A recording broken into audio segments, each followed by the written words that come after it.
Bismillahirrahmanirrahim. Assalamualaikum warahmatullahi wabarakatuh. Innal hamdalillah nahmaduhu wa nasta'inuhu wa nastaghfiruh wa na'udzu billahi min syururi anfusina wa min sayyiati a'malina. May yahdihillahu fala mudhillalah wa may yudlil fala hadiyalah. Asyhadu an la ilaha illallah wahdahu la syarikalah wa asyhadu anna Muhammadan abduhu wa rasuluh. Allahumma salli wa sallim ala nabiyyina Muhammadin wa ala alihi wa ashabihi wa man tabi'ahum bi ihsanin ila yaumiddin, amma ba'du. Ikhwatal iman, kaum muslimin, azanillahu wa iyyakum jami'an. Semoga Allah Subhanahu wa taala merahmati dan memuliakan kita semuanya. Dalam kesempatan kali ini kita akan melanjutkan murajaah kita, mengkaji ulang kita dalam kitab yang sama, yaitu kitab Kasyaful Qina' an Mukhtasar Abi Suja. Namun sebelum kita masuk ke pembahasan kita, ada baiknya kita senantiasa mengingat kembali dan memuhasabah diri kita tentang betapa pentingnya untuk bersyukur kepada Allah, kemudian menggunakan segala nikmat serta anugerah yang Allah berikan kepada kita untuk semuanya semuanya itu kita jadikan sebagai sarana untuk ketaatan kepada Allah. Dan tentunya kehidupan kita di dunia ini adalah sementara, tidak lama adanya. Rasanya baru beberapa tahun yang lalu kita masih anak-anak, dan hari ini kita sudah menjadi seorang yang dewasa. Ya, tidak terasa sudah dewasa, dan kita juga nanti setelah mendekati kematian, kita akan betul-betul merasa betapa kehidupan kita di dunia ini hanya sementara saja. Sehingga marilah sama-sama kita pergunakan kehidupan yang sementara ini betul-betul untuk mengabdi, ya, untuk menjadi hamba Allah, ya, senantiasa memperbaiki diri kita, meningkatkan kualitas ibadah kita kepada Allah, meningkatkan kualitas ketaatan kita kepada Allah Subhanahu wa taala. Dan semua itu tidaklah bisa kita dapatkan dengan instan, dan semua itu membutuhkan ilmu, ya, membutuhkan pengetahuan, ya, kefakihan kita dalam masalah-masalah keilmuan keagamaan kita. Makanya Rasulullah SAW menyebutkan di antara orang-orang yang Allah kehendaki kebaikan untuk dirinya, maka orang tadi akan diberikannya kesempatan, diberikannya kesadaran untuk belajar sehingga dia menjadi orang yang mengerti tentang agamanya. Sebagaimana kata Rasulullah SAW, man yuridillahu bihi khairan yufaqihu fiddin. Barang siapa yang Allah kehendaki kebaikan pada dirinya, maka Allah akan berikan dia pemahaman terhadap agamanya. Sehingga memahami agama itu, selain itu merupakan kewajiban, ternyata itu juga merupakan tanda bahwasanya Allah menghendaki kebaikan pada kita.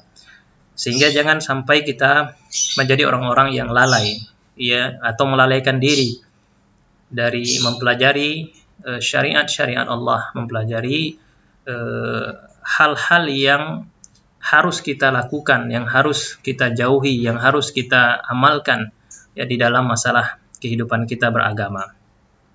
Karena itu merupakan tanda dari cintanya Allah kepada kita.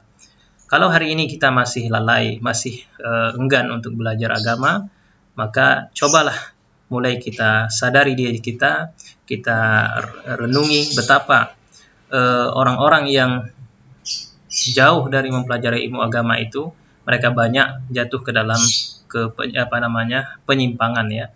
Dan tidak sedikit orang-orang yang kemudian rusak, itu adalah dasarnya mereka kurang memahami agama. Mungkin ada juga yang mengatakan banyak juga orang yang belajar agama tapi kemudian menjadi orang-orang yang tidak soleh, gitu ya, orang-orang yang jauh dari ketaatan, ya. Belajar agama tapi jadi penjahat, misalnya, belajar agama tapi juga tetap melakukan dosa. Nah, kita jawab itu adalah sudah menjadi tabiat manusia. Sebagaimana kata Rasulullah, kullu bani Adam khata', setiap anak Adam itu pasti pernah melakukan kesalahan. Wa khairul khata'in at-tawwabun, dan sebaik-baik orang yang melakukan suatu kesalahan itu adalah orang yang kemudian bertaubat kembali.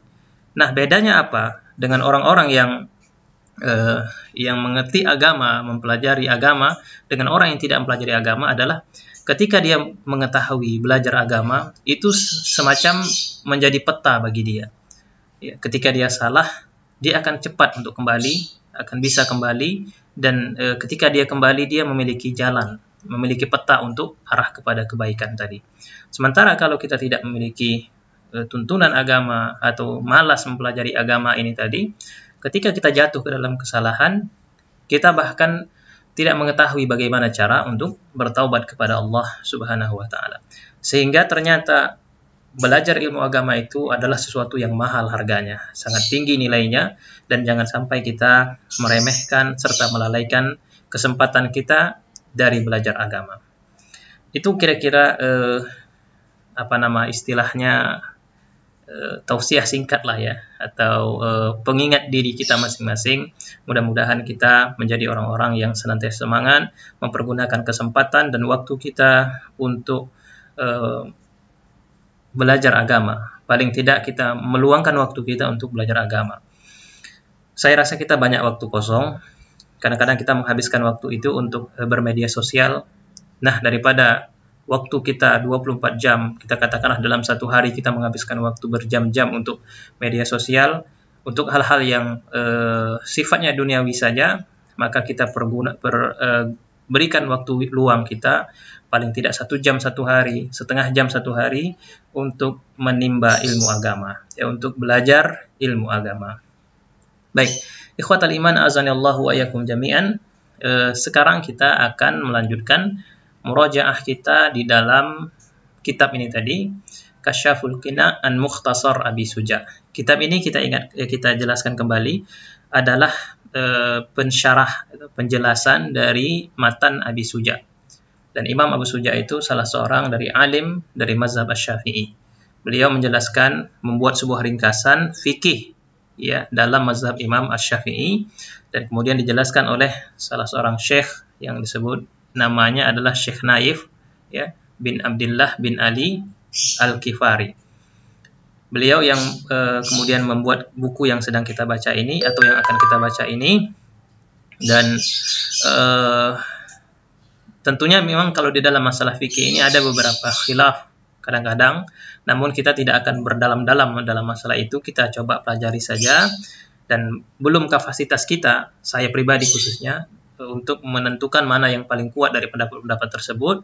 Dalam masalah seperti ini biasanya kita akan mengambil pendapat yang kuat dari menurut para ulama ya, yang kita mengambil mana kecenderungan hati kita, mana yang paling kuat pendalilannya. Baik, ikhwatal iman azanillahu wa iyyakum jami'an. Sekarang kita coba lanjutkan faslun fil istinja wa adabi qada'il hajah ya. Pembahasan atau pasal dalam masalah istinja dan adab-adab buang hajat ya, adab-adab buang hajat. Jadi yang mau kita bahas ini adalah tentang istinja dan adab-adab buang hajat. Nah, ini juga mengingatkan kita dari tentang sebuah hadis ya, yang diriwayatkan dari sahabat Salman Al-Farisi radhiyallahu anhu.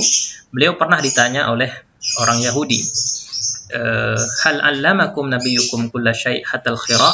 Apakah nabi kalian mengajarkan kepada kalian segala sesuatu sampai ke permasalahan buang hajat?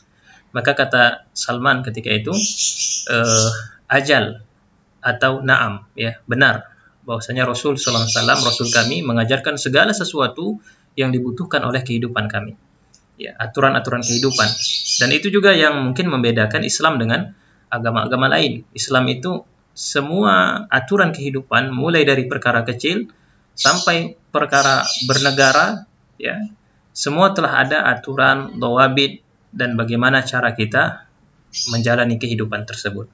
Ya, ini menunjukkan betapa sempurnanya agama kita. Dan itu juga yang kemudian disebutkan oleh Allah Subhanahu wa taala, yang sebagian para ahli mufassir mengatakan ini ayat terakhir yang turun, di mana Allah Subhanahu wa taala berfirman, al-yauma akmaltu lakum dinukum wa atmamtu alaikum ni'mati wa raditu lakumul Islam madina. Hari ini kata Allah, aku sempurnakan agama yang aku turunkan kepadamu ya. Dan aku sempurnakan nikmat yang aku berikan kepadamu. Dan sampai akhir ayat tersebut. Syahidnya adalah bahwasanya Allah memastikan Allah menguatkan bahwasanya agama Islam ini sudah sempurna. Segala urusan, aturan-aturan yang dibutuhkan kehidupan kita sudah dijelaskan oleh Rasulullah Shallallahu Alaihi Wasallam. Baik, sekarang kita lanjutkan. Wal istinja, ya, al istinja wa huwa min najautu syai'. Kata istinja itu dari kata najautu syai'a. Ya, apa maksud dari kata najautu syai'a? Ai qata'tuhu. Aku telah selamat dari itu, dari sesuatu tersebut. Artinya aku telah memutuskan sesuatu tersebut. Itu maksud bahasa dari istinja. Faka'annal mustanji, seakan-akan orang yang beristinja, kata Syekh, yaqta' bihi al-adha an nafsihi. Seakan-akan orang yang beristinja itu seumpama, ya, orang yang memutuskan kotoran yang ada dari dirinya. Ya, kan memang begitu istinja itu. Kita membersihkan diri kita, melepaskan diri kita dari kotoran yang ada pada kita. Wal maqsudu bihi, dan yang dimaksud di sini, istinja di sini adalah izalatul kharij minas sabilaini au min ahadihima bima'in au hajarin wa nahwihi. Yaitu yang dimaksud dengan istinja adalah membersihkan, menghilangkan yang keluar dari dua jalan. Ya, maksud dua jalan sini adalah dubul dan kubur, ya. Au min ahadihima bima'in au hajarin wa nahwihi, atau dari salah satu dari dua jalan tersebut tadi dengan air atau dengan batu atau yang semisal dengannya. Ini yang dimaksud dengan istinja. Jadi istinja adalah proses pembersihan kotoran yang menjadi bekas kita buang hajat tadi. Wa hukmul istinja wajibun minal bauli wal ghaid.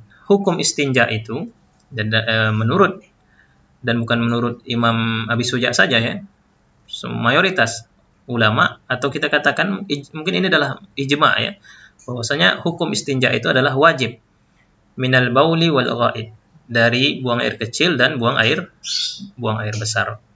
Faqat duna ghairihima, dua hal ini saja yang wajib, ya, istinja itu wajib dari buang air kecil dan buang air besar.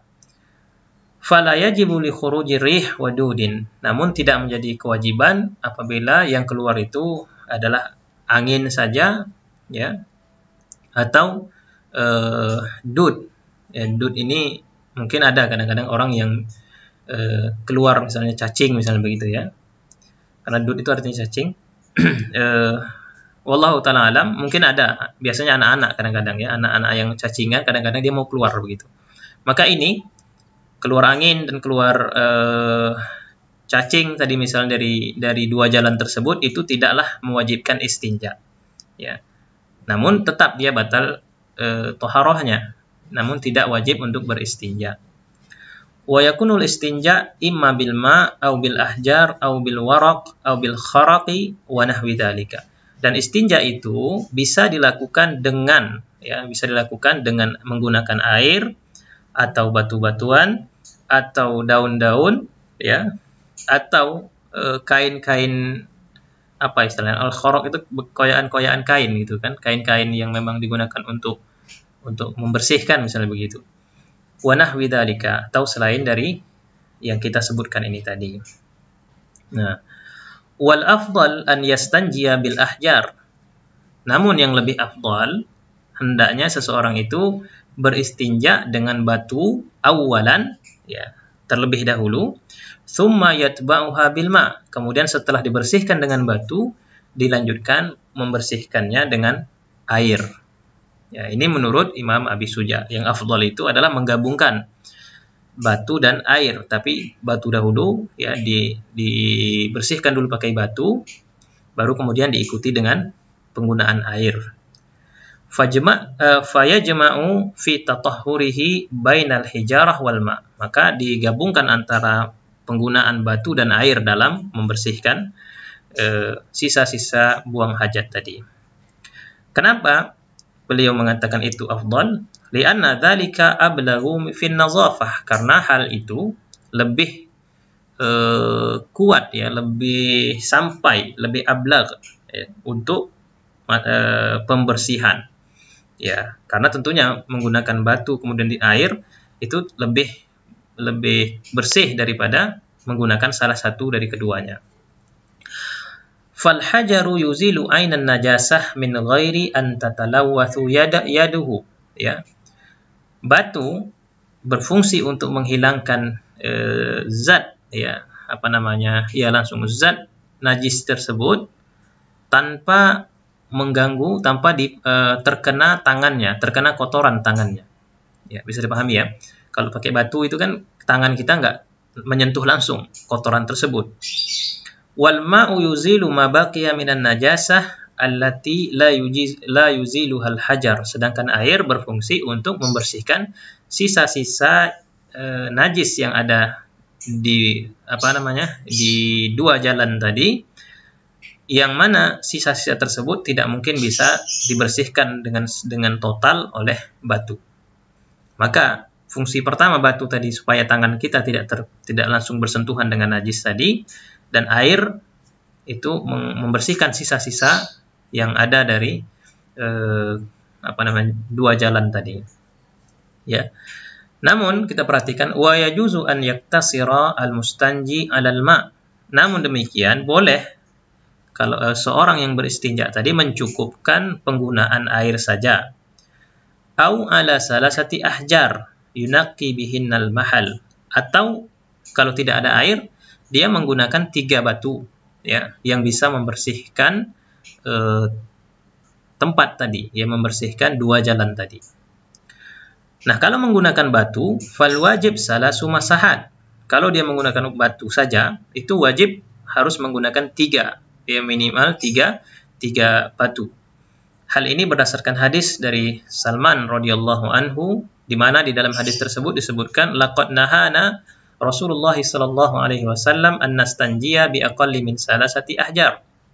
Kata beliau, Rasulullah sallallahu alaihi wasallam telah melarang kami. Laqad nahana, itu ada penegasan. Ya, sungguh Nabi sallallahu alaihi wasallam telah melarang kami untuk beristinja kurang dari 3 batu. Jadi Rasul melarang beristinja kurang dari 3 batu. Jadi kalaupun kita menggunakan batu, harus minimal 3 batu. Rawahu Muslim. Fa in lam yahsul al-inqa'u bisalasi masahatin zada hatta yahsul al-inqa'. Kalau seandainya 3 tadi juga belum bersih, maka harus ditambah, ya, sampai bisa membersihkan. Fa in arada al-iktisar ala ahadihima fal ma'u afdal. Namun kalau seandainya dia ingin mencukupkan dari salah satu, apakah itu air atau dia menggunakan batu, maka yang lebih utama itu adalah menggunakan air, kata Syekh. Ya. Kenapa? Li'annahu yuzilu ainan najasah wa athariha. Karena air tadi bisa menghilangkan zat kotorannya tadi, ya, ainun najasahnya, juga menghilangkan bekas-bekasnya. Nah, kalau batu, dia kan bisa menghilangkan kotorannya langsung, tapi bekas-bekasnya mungkin tidak sebersih air. Maka kalau kita ingin memilih salah satunya, maka yang lebih afdal dalam masalah ini adalah menggunakan air. Dan saya rasa kita di Indonesia lah khususnya, ya, atau mayoritas orang-orang di dunia ini biasanya kalau istinja itu menggunakan air. Wa yushtaratu lil istinja bil hajar. Nah, kalau kita misalnya tidak ada air, kita beristinja dengan batu, maka disyaratkan pertama, alla tata'addan najasatu mahalla khurujiha adatan. Hendaknya proses istinja tadi itu tidak menyebabkan najis yang ada di 2 jalan tadi, ya, baik itu kubul maupun dubur, itu tidak menyebar ke luar wilayah 2 jalan tadi, ya. Mungkin bisalah dipahami, ya. Jangan pula sampai berselema istilahnya, ya. Tentu itu tidak diperbolehkan, ya. Ka'an tatajawaz an-najasah halaqat ad-dubur ilal ilyatain masalan. Misalnya dari dubur karena dia tidak hati-hati sampai pula ke depan misalnya. Ini tidak harus berhati-hatilah paling tidak dalam masalah ini. Kemudian kita lanjutkan. Wa yajtanibu wujuban qadiyul hajah istiqbal al-qiblah, ya, wastidbaraha fis sahra. Ini adab yang perlu kita ketahui. orang yang sedang membuang hajat, kalau dia buang hajat di tempat tanah lapang, misalnya begitu, di Sohro, di padang Sahara atau di tanah lapang lah kita katakan, maka wajib baginya untuk menghindari menghadap ke kiblat atau membelakangi kiblat. Jadi kalau kita tahu arah kiblat dan kita terdesak harus buang air dan itu bukan di dalam bangunan, maka tidak boleh, wajib ya bagi kita untuk tidak menghadap kiblat atau membelakangi kiblat. Jadi kalau misalnya kiblat itu di timur dan kiblat itu di utara atau selatan kita, maka kita haruslah menghadap ke barat atau ke timur. Tak boleh menghadap ke arah kiblat. Hal ini berdasarkan hadis dari Abi Ayyub radhiyallahu anhu, anna Nabiy sallallahu alaihi wasallam qala, "Idza ataitumul ghaid fala tastaqbilul qiblata wala tastadbiruha." Apabila kalian mendatangi ghaid itu tempat buang hajat, fala tastaqbilul qiblah, jangan menghadap ke kiblat, wala tastadbiruha, dan jangan pula membelakangi kiblat tadi. Hadis ini muttafaqun alaih. Nah, kata Syekh Naif, wa yakhruju biqaulil musannif fi Sahra, ucapan musannif yang mengatakan wajib untuk tidak menghadap kiblat atau membelakangi kiblat apabila di tanah lapang atau di padang, maka ini keluar dari ucapan tersebut istiqbaluha fil bunyan. Bagaimana pula kalau hal ini terjadi di dalam bangunan? Apalagi kan hari ini orang buang air kan di dalam bangunan, di dalam ada tempat khusus, dauratul miyah istilahnya, memang tempat khusus buang air. Maka dipahami dari ucapan Imam Abu Suja tadi, kalau di dalam bangunan maka tidak mengapa menghadap kiblat. Ya, fala yuhram istiqbalul qiblah atau istidbaruha fil bunyan. Maka tidak diharamkan menghadap kiblat atau membelakangi kiblat apabila di dalam bangunan. Fi qauli jumhuri ahli ilmi. Ini jumhur ahli ilmi berpendapat seperti itu. Ya, kalau di dalam bangunan tidak mengapa atau tidak diharamkan apabila menghadap atau membelakangi kiblat. Apa dasarnya? Dasarnya adalah hadis Abdullah bin Umar radhiyallahu anhuma, di mana beliau mengatakan, laqad raqitu zata yaumin ala zahri baitin lana fara'aitu Rasulullah sallallahu alaihi wasallam qa'idan ala lubnataini lihajatihi mustaqbil Syam mustadbiral qiblah. Ya. Kata Ibnu Umar, Abdullah bin Umar, beliau ketika itu masih anak-anak, beliau mengatakan, suatu hari aku pernah memanjat tembok rumahku. Ya, ini menggambarkan bahwasanya rumah beliau dengan rumah Rasul tidak jauh, berdekatan. Fara'aitu Rasulullah sallallahu alaihi wasallam qa'idan ala lubnataini. Aku melihat Rasul sallallahu alaihi wasallam sedang buang hajat lah, kalau kita bahasakan terjemahan. Sedang buang hajat. Mustaqbil Syam mustadbiral qiblah. Pada saat itu beliau sedang menghadap ke Syam dan membelakangi kiblat. Ya, menghadap ke Syam itu kalau sekarang kan ke arah Palestina, kalau dari Madinah, dari Madinah. Jadi beliau syahidnya di sini, beliau membelakangi kiblat dan menghadap ke Syam. Nah, berdasarkan hadis ini, jadi kata para ulama, untuk menggabungkan antara hadis yang pertama tadi yang Rasul mengatakan idza ataitumul ghaid fala tastaqbilul qiblah wala tastadbiruha. Rasul mengatakan apabila kalian mendatangi buang hajat, ya, al-ghaid itu mohon maaf tadi bukan tempat, ya, bukan tempat buang hajat, tapi mendatangi buang hajat atau ingin buang hajat. Jangan menghadap kiblat dan jangan membelakanginya. Itu hadis yang pertama tadi. Hadis yang kedua ini adalah tindakan Rasul SAW yang mana beliau membelakangi kiblat dan menghadap ke Syam. Dan ini dilakukan di dalam bangunan, di dalam rumahnya. Maka para ulama mengambil gabungan dari dua hadis ini. Ya, ada memang di dalam istilah, kalau kita mendapati dua hadis yang seakan-akan bertentangan, kalau bisa digabung, dia akan digabung maknanya. Maksudnya kata para ulama, kalau di tempat lapang seperti dikatakan Imam Abi Suja tadi, maka tidak boleh untuk menghadap kiblat atau membelakangi kiblat. Namun kalau di dalam bangunan, maka hal ini diperbolehkan atau tidak sampai ke derajat haram. Walaupun mungkin lebih utama adalah tidak menghadap ke kiblat. Ya. Jadi penggabungan antara dua hadis, antara hadis yang pertama dan hadis yang kedua ini tadi. Nah, jadi dicatat ya, kalau di tempat lapang atau di tanah lapang, bukan di dalam bangunan, jangan kita menghadap ke kiblat. Ya, wajib untuk serong. Ya, kalau kiblatnya ada di utara dan atau di selatan, maka kita menghadap ke timur atau ke barat. Baik. Kemudian wayajtanibul baula wal gha'ita fil ma'ir raqid. Dan juga wajib orang yang ingin buang hajat untuk tidak buang hajat di air yang tergenang. Ya, al-ma'ur raqid, air yang tidak mengalir. Misalnya di kolam atau di sumur, misalnya begitu ya. Kolam lah misalnya, atau di rawa-rawa yang airnya sedikit. Ya, airnya tidak mengalir. Ini tidak boleh. Ya, jangan buang air di sana, baik itu buang air kecil ataupun buang air besar.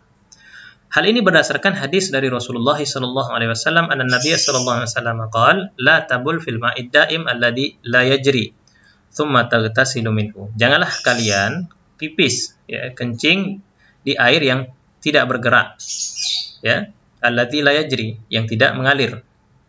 Summa taghtasilu minhu. Kemudian setelah itu kalian pakai pula lagi air tersebut untuk mandi atau mencuci. Muttafaqun alaih. Walianna fi dzalika takdziran lil ma', ya, wa man'an lin nasi minal intifa' bihi. Kenapa? Karena hal itu membuat air tadi menjadi kotor, ya, dan juga bisa menghalangi manusia yang ingin memanfaatkan air tadi. Ya, misalnya kalau di rawa, ya, rawa kecil, kita kan nggak tahu, bisa jadi ada orang yang akan memanfaatkan air tersebut. Ya, kemudian kalau kita buang air di sana, apakah buang air kecil atau buang air besar, terlebih lagi, maka ini kan akan merusak, ya, merusak air tersebut, membuat polusi lah terhadap air tadi, dan juga menghalangi manusia dari pemanfaatan air tersebut. Qala An-Nawawi, Al-Imam An-Nawawi berkata, wa ammal jari fa in kana qalilan kuriha.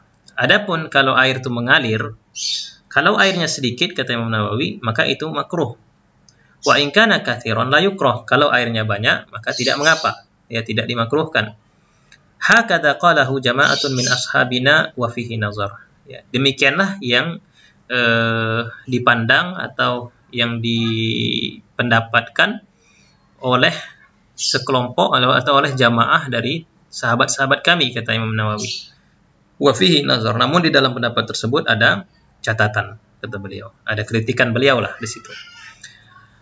Apa kata beliau? Wa yanbaghi an yuhram al-baulu fil qalil mutlaqan. Kalau Imam Nawawi mengatakan bukan hanya makruh, ya, buang air di air yang sedikit walaupun mengalir, bukan hanya makruh, tapi justru haram secara mutlak, Imam Nawawi mengatakan. Jadi kalau jumhur atau jamaah dari teman-teman, dari sahabat-sahabat Imam Nawawi tadi mengatakan kalau airnya mengalir tapi sedikit, maka makruh saja hukumnya. Nah, Imam Nawawi menegaskan, bukan hanya makruh, kalau airnya sedikit walaupun mengalir, itu adalah haram secara mutlak. Kenapa? Li'annahu yunajjisuhu wa yutlifuhu ala nafsihi wa ala ghairihi. Karena itu bisa menyebabkan air sedikit tadi menjadi najis, ya, dan merusak air tadi untuk dirinya dan juga untuk selain dari dirinya. Wa ammal katsirul jari fala yuhram lakin al-aula ijtinabu. Adapun kalau airnya banyak, maka itu tidaklah diharamkan, namun al-aula ijtinabuhu, namun lebih baik untuk tidak dilakukan, untuk dijauhi perbuatan tersebut. Ya, apalagi juga kan kurang baik misalnya kalau seandainya air itu dimanfaatkan oleh masyarakat, kita buang air pula di situ, ya, buang hajat di sana. Maka sebaiknya untuk dijauhi. Apalagi kalau misalnya zaman-zaman kita sekarang itu kan harusnya sudah jarang orang yang buang air di tempat-tempat seperti tadi, tempat-tempat air mengalir. Wallahu ta'ala alam. Kemudian kita lanjutkan. Wajajtanibu aidan al-baula wal gha'id tahta asy-syajarah al-muthmirah li'alla yubdhiruha. Juga dilarang, ya, terlarang untuk pipis, buang air kecil ataupun buang air besar di bawah pohon yang berbuah. Di antara adab yang harus kita perhatikan, ya, jangan buang air di pohon yang berbuah, Kenapa? Karena itu bisa merusaknya. Kadang-kadang kan ada orang mengambil buahnya, tiba-tiba sudah banyak kotoran di bawahnya. Kemudian wajtanibu aidan qada al-hajah fi tariq aw fi mawdi'i zil saifan wa mawdi'us syamsi syita'an. Dan juga termasuk yang dilarang, ya, harus dijauhi adalah buang hajat di jalan atau di tempat orang biasa berteduh. Ya. Ini juga memang kurang kerjaan ya kalau orang buat seperti ini. Ini sudah tahu jalan dan orang biasa berteduh di situ, dia pipis di situ ya, atau buang air di situ. Ini adalah sesuatu yang pertama bertentangan juga dengan akal sehat ya, dan juga ini adalah terlarang di dalam syariat agama kita. Tak boleh kita buang air di tempat orang lewat, tempat orang lalu lalang ya, atau di bawah pohon yang orang selalu berteduh di sana. Mungkin buang air besar jarang orang lakukan, tapi kalau buang air kecil bisa jadi kadang-kadang ada orang yang berbuat seperti ini. Ini ternyata tidak sesuai dengan syariat Islam, terlarang. Hal ini berdasarkan hadis dari Rasulullah SAW yang diriwayatkan dari Muaz bin Jabal radhiyallahu anhu. Beliau mengatakan, qala Rasulullah SAW, Rasulullah SAW bersabda, ittaqul mala'in. Ya, takutlah kalian dari tempat-tempat perbuatan-perbuatan yang tercela, ya, terlaknat.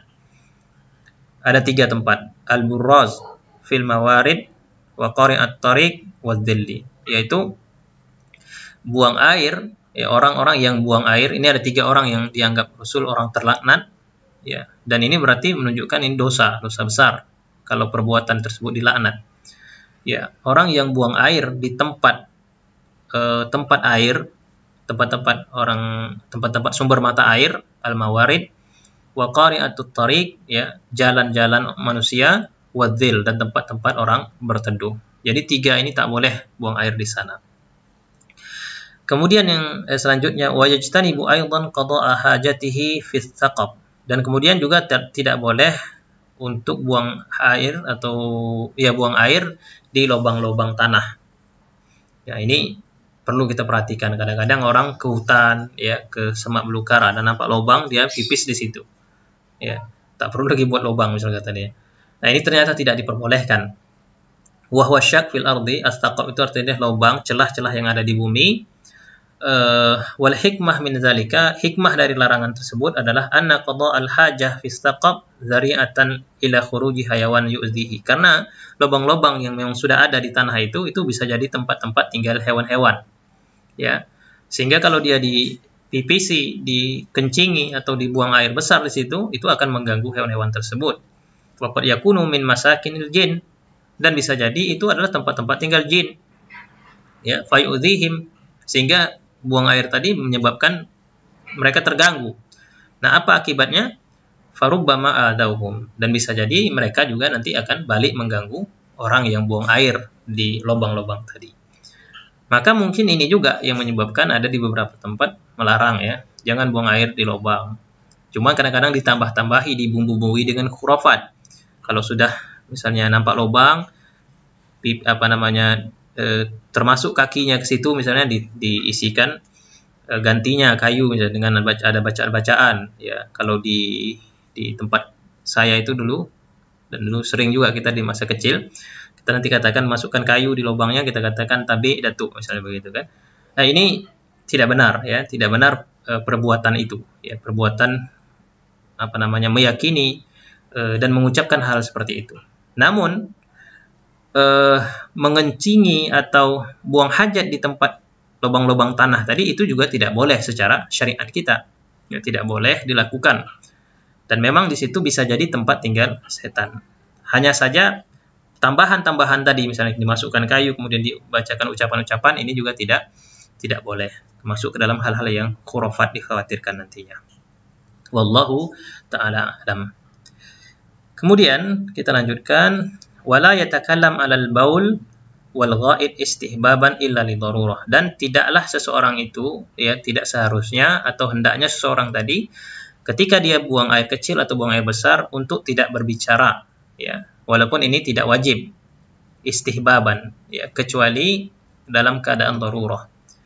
Jadi kalau tidak darurat kali, jangan berbicara saat buang air kecil atau buang air besar. Jangan pula mentang-mentang sebelah-sebelahan, cerita pula dia panjang lebar ya, sambil buang air. Ini juga tidak boleh. Kenapa? Karena Rasulullah SAW mengatakan, karena berdasarkan hadis dari Rasulullah SAW, wa kana sallallahu alaihi wasallam iza sallama alaihi ahadun wa huwa yabul lam yarud alaihi. Rasul kalau beliau sedang buang hajat, tiba-tiba ada orang yang mengucapkan salam kepadanya, beliau tidak menjawab. Padahal menjawab salam itu adalah wajib. Tapi beliau tidak mau menjawab ucapan salam pada saat beliau sedang buang hajat. Ya, jadi kita juga harus seperti itu. Walaupun ini tidak tidak terlarang secara mutlak, namun lebih baik dan seharusnya dan merupakan sunnah dari Rasulullah SAW, kita tidak berbicara ketika buang hajat, kecuali dalam keadaan darurah. Wala yastakbilu syamsa wal qamara wala yastadbiruhuma. Dan menurut Syekh Naif, ya, tidak juga menghadap matahari atau menghadap bulan, dan tidak pula membelakangi keduanya.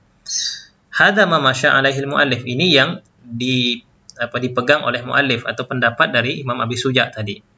Waqtara ba'du Syafi'iyah annahu la yukrah. Namun sebagian daripada ulama-ulama Syafi'iyah, kata Syekh Naif, annahu la yukrah, bahwasanya menghadap matahari dan menghadap bulan ketika buang hajat atau membelakangi keduanya itu tidak makruh. Ya. Wa huwa sahih, dan ini pendapat yang lebih sahih dari pendapat Imam Abi Suja ini tadi. Alasannya kenapa? Ini berdasarkan teks dari hadis Abi Ayyub, ya, teks ucapan dari hadis Abi Ayyub radhiyallahu anhu yang mengatakan lakin syarriku aw gharribu. Namun demikian menghadaplah ke barat, ke timur atau ke barat. Nah, kan kita tahu timur atau barat itu adalah tempat terbitnya matahari.